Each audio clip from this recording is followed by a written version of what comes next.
All right, everyone, here is the story that's making headlines this October the 30th, 2014, and it's a great concern to everyone that is affected by this.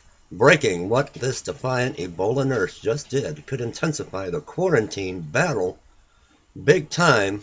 I'm going to give you my take on this in the conclusion of this video, but I think we might want to change the headline. Breaking: what this defiant president just did could intensify the quarantine battle big time. I'll explain myself in a moment, but let's have a listen. Now to the showdown over Ebola. Maine nurse Casey Hickox stepping out of her house last night to talk to reporters, saying she's negotiating with the state to end her quarantine. ABC's Lindsay Janis is in Fort Kent, Maine with the latest on this. Good morning, Lindsay. Good morning, Robin. We're standing outside of Casey Hickox's house where, as you can see, a state trooper is standing guard. The nurse now locked in a battle with her home state that could affect all healthcare workers returning from the fight against Ebola. Just moments ago, Nurse Casey Hickox emerged from her Maine home for a bike ride. Overnight, Hickox taking her first steps outside the house where she had agreed to voluntarily quarantine herself for just a few days. The 33-year-old telling Maine TV station WLBZ she's trying to reach a solution with state officials who want her to stay in isolation for another 12 days. We have been in negotiations all day with the state of Maine and try to resolve this amicably. But the state determined, sending police to monitor her movement and preparing to ask the courts to enforce the quarantine, even saying she could face jail time if she doesn't comply. If this does occur, then I will challenge those legal actions. But people in this tiny town deep in moose country are scared and angry. It sounds like you're saying some of the people of Fort Kent are mad at Casey Hickox.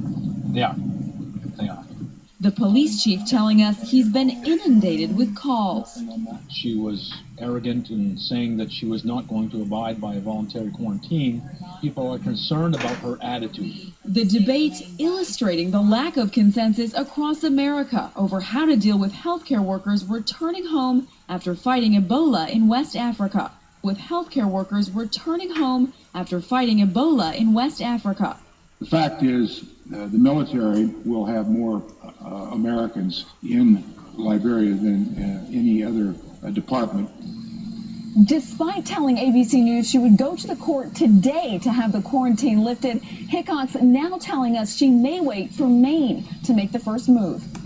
Now, let me give you my opinion on how to deal with this. First, we've got to deal with the commander-in-chief, the president, and because he is the one that is defiant. Now, why was this healthcare worker not quarantined over in Liberia for the proper amount of time, watched and quarantined before being allowed to come back to the United States? If that was done, we wouldn't have this problem. We've got a president that is now allowing infected Ebola patients now to come to the United States for treatment. All of this could have been avoided, but we got to put the blame where the blame lies.